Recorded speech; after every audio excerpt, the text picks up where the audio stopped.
শিক্ষার্থী বন্ধুরা, blackboard 20 YouTube চ্যানেলে তোমাদেরকে স্বাগতম। আজকে আমি তোমাদেরকে দেখাবো ইউজ অফ প্রিপজিশন অর্থাৎ প্রিপজিশনের উপরে 2 নম্বর ক্লাসটি। গত 2 দিন আগে তোমাদের আমি একটি ক্লাস নিয়েছি প্রিপজিশনের উপরে, আজকে দ্বিতীয় ক্লাস। আর জানো এটি আমি নিচ্ছি শর্ট সিলেবাসের উপরে। তোমরা যারা 2025 সালে দশম শ্রেণীতে অর্থাৎ 2026 সালে তোমরা এসএসসি পরীক্ষা দিবে, এই ক্লাসটি মূলত তাদের জন্য। তো চলো আমরা ক্লাসটি শুরু করে দিই। শিক্ষার্থী বন্ধুরা, গত সপ্তাহে আমি চ্যাপ্টার 7 থেকে, এটি মূলত চ্যাপ্টার 7ই হবে প্রিপজিশনের জন্য তোমাদের নতুন শর্ট সিলেবাস অনুসারে এটি 7 নম্বর প্রশ্ন হিসাবে তোমাদের প্রশ্নপত্রে থাকবে। তাই গত সপ্তাহে আমি যখন তোমাদের যে এই প্রথম এই ক্লাসটি নিয়েছি, কিন্তু তবে এটা আমি পাওয়ার পয়েন্ট স্লাইডে নিয়েছি। আজকে স্লাইডে না নিয়ে আমি সরাসরি তোমাদের বই থেকেই নেব। গত সপ্তাহে এই চিঠিটি আমি তোমাদের পড়ে শুনিয়েছিলাম। এখানে যেটুকু লেখা আছে এক কথায় বলে নিই, যে এইখানে যে এই যে প্যাসেজটি দেখতে পাচ্ছ এবং এর যে নিয়মগুলা দেখতে পাচ্ছ, এই যে নিয়মগুলা, এইরকম 25টা প্যাসেজ আছে, যে 25টা প্যাসেজের আবার এইভাবে নিয়ম ধরে ধরে ব্যাখ্যা করা আছে। তো এই গতকালকে তোমাদের আমি এটি দেখিয়েছি, আজকে আমি এই যে 2 নম্বরটা দেখাবো। আজকে আমরা দেখব হচ্ছে এই প্রশ্নটি, এটি আজকে আমরা সমাধান করব। তা আসো আমরা শুরু করে দিই। Although city life has many advantages, যদিও শহরের জীবনের বা নগর জীবনের বেশ কিছু অসুবিধা আছে, সুবিধা আছে, সরি, অ্যাডভান্টেজেস সুবিধা আছে। আর সিটি ডুয়েলার একজন নগর অধিবাসী সামটাইমস গেট টায়ার্ড, কখনো কখনো ক্লান্ত হয়ে পড়ে। এটাতে এটাতে মানে কোনটাতে? এই যে ম্যানি অ্যাডভান্টেজেস, এই সুবিধাতে, এই অতিরিক্ত সুবিধায় তারা ক্লান্ত হয়ে পড়ে। এখন প্রশ্ন হচ্ছে এইখানে একটি প্রেপোজিশন আমাদের লিখতে হবে। তো কি লিখবো আমরা? আমরা মাথায় রাখবো যে টায়ার্ড ভার্বের পরে, এই টায়ার মানে ক্লান্ত হওয়া, টায়ার ভার্বের পরে যখন গ্যাপ থাকে ক্লান্ত হওয়া বোঝাতে আমরা টায়ারের পরে অফ লিখবো। তা আমরা নিয়মটা একটু দেখে নিই। দেখো, কোনো কিছুতে ক্লান্ত হওয়া বোঝাতে টায়ার ভার্বের পরে অফ লিখতে হয়, টায়ার্ড অফ। তাহলে আমরা প্রথম উত্তরটি পেলাম হচ্ছে অফ। পরে দেখো, he cannot attend the office and other places, সে অফিসে অ্যাটেন্ড করতে পারে না, হাজির হতে পারে না, তার কার্যালয়ে সে হাজির হতে পারে না। অ্যান্ড আদার প্লেসেস কিংবা অন্য জায়গায় যেতে পারে না। ড্যাশ টাইম, সময়ে। তো সময়ে কি? অর্থাৎ সে সময়ে যেতে পারে না, এর অর্থ হচ্ছে আমরা বুঝে নিতে পারছি যে সঠিক সময়ে সে যেতে পারে না। তো সঠিক সময়ের ইংরেজি হচ্ছে, টাইমের আগে যখন আমরা ইন লাগিয়ে দিই তখন হবে একদম সঠিক, কাটাই কাটাই সঠিক টাইমে। আর না, সঠিক সময়ের মধ্যে। আর যখন আমরা এখানে অন লিখে দেব তখন হবে সঠিক সময়, অর্থাৎ কাটাই কাটাই। যে 10টায় যাওয়ার কথা 10টায় গেলে আমরা বলবো অন টাইম। আর 10টায় যাওয়ার কথা আমরা যদি একটু আগ দিয়ে যাই, 9:45 এরকম সময় যায়, তখন আমরা সেটাকে বলবো ইন টাইম। অর্থাৎ এটার উত্তর ইন এবং অন দুটোই হতে পারে। তাহলে আমরা এটা নিয়ম যদি আমরা দেখে নিই, কি লেখা আছে? নির্দিষ্ট সময়ের মধ্যে বোঝাতে টাইমের পূর্বে ইন লিখতে হয়, নির্দিষ্ট সময়ের মধ্যে। তার মানে ধরে নাও 10টায় যাওয়ার কথা, এই 10টার একটু আগে আগে গেলে আমরা বলবো ইন টাইম। কিন্তু এটা যদি আমি এমন বুঝে নিতাম যে একেবারে জাস্ট 10টায় সে সে যায়, তখন আমরা এখানে লিখতাম অন টাইম। মাথায় রাখবা, অন টাইম আর ইন টাইম, ইন টাইম নির্দিষ্ট সময়ের যুক্তিযুক্ত সময়ের আগে, আর অন টাইম হচ্ছে নির্দিষ্ট সময়ের একবার কাটাই কাটাই। আচ্ছা, তাহলে আমরা লিখলাম ইন টাইম। তারপর হচ্ছে বিকজ ড্যাশ ট্রাফিক জ্যাম, তাহলে ট্রাফিক জ্যাম অর্থাৎ যানবাহনের জ্যামের কারণে কারণে বুঝাইতে বিকজ এর পরে কি লিখতে হয়?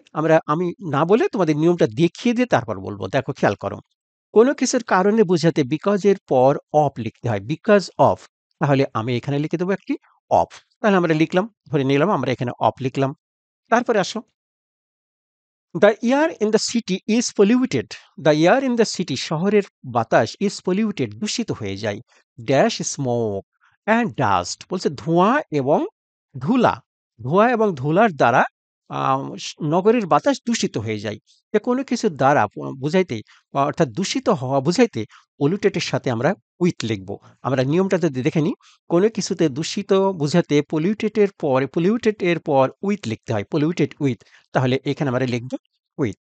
তারপর আসো, বিসাইডস ইহা ছাড়াও, he is always busy dash a lot of commitments, নানা অঙ্গীকার, নানা দায়িত্বে তাকে বিজি থাকতে হয়, অর্থাৎ ব্যস্ত থাকতে হয়।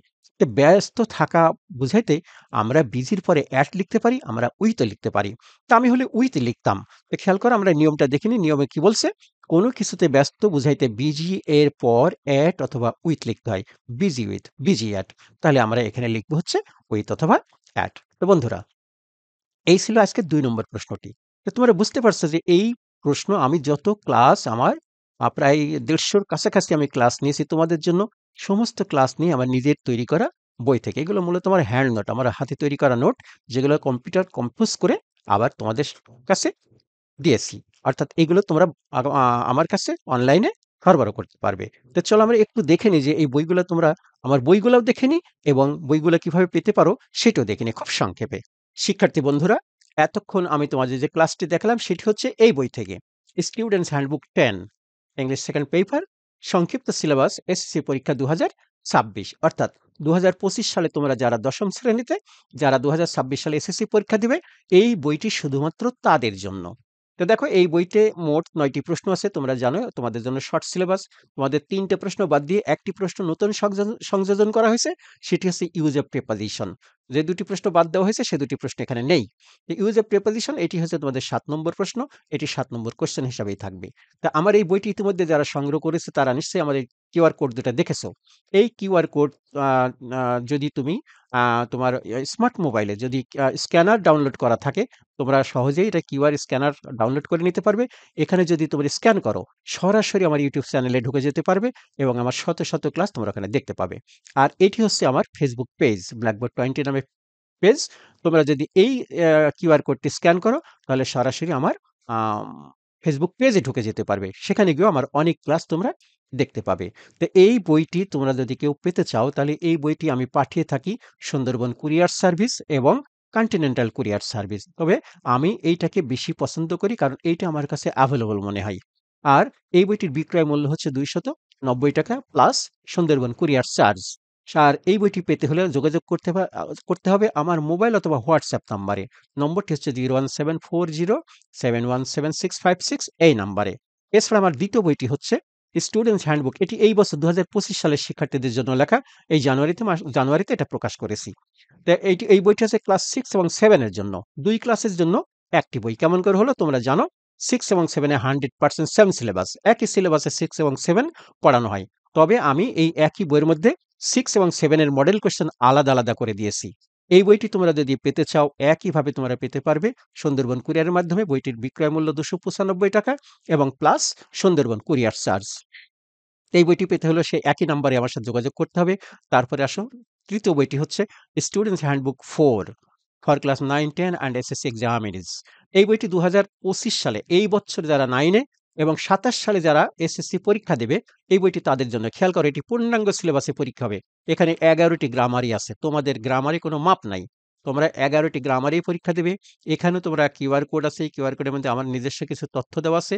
তবে এইখানে স্ক্যান করলে তোমরা আমার চ্যানেলে ঢুকতে পারবে না। আমার চ্যানেলে ঢুকতে হলে আগের কিউআর কোডটি দেখিয়েছি, ওখানে যেতে হবে।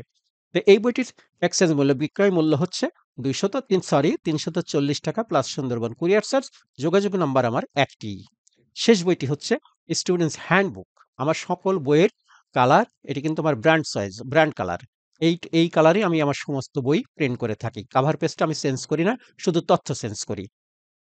তো এইটি হচ্ছে দশম শ্রেণীর জন্য, সরি, 6 to 10। এই বইটি হচ্ছে ষষ্ঠ থেকে দশম শ্রেণীর সকল গ্রামার, অর্থাৎ ষষ্ঠ থেকে দশমের সকল গ্রামারের রুলসগুলো এবং প্র্যাকটিস শিটগুলো তোমরা এর মধ্যে পাবে। এই বইটির বিক্রয় মূল্য 350 প্লাস সুন্দরবন কুরিয়ার চার্জ। আর যোগাযোগ নাম্বার 01740717656, একই নাম্বার এতক্ষণ আমি দেখিয়েছি। বন্ধুরা, আজ আর নয়, আজকে আমি শেষ করতে চাচ্ছি। তো তোমরা যারা ক্লাসটি এনজয় করলে, দেখলে, ক্লাসটি ভালো লাগলে কিন্তু তোমাদের মুখের ভাবটা এমন হয়েছে, যদি এমন হয়ে থাকে, তাহলে আমার ক্লাসে একটি লাইক এবং একটি কমেন্টস পেতেই পারি। আর তোমরা লাইক কমেন্টস করলে আমি ক্লাস করতে উদ্বুদ্ধ হই। সেই সাথে আমার ক্লাসটিকে সাবস্ক্রাইব করে রাখো সকল ক্লাসের আপডেট পেতে। বেশ 100-র বেশি, প্রায় 150-র কাছাকাছি আমার ক্লাস আছে। আর সবচেয়ে খুশি হবে ক্লাসটি বন্ধুদের সাথে শেয়ার করে দিলে। আজকে আর নয়, শীঘ্রই দেখা হবে নতুন ক্লাস নিয়ে 2-1 এর মধ্যেই। আমি নজরুল স্যার তোমাদের কাছে বিদায় নিচ্ছি। আল্লাহ হাফেজ।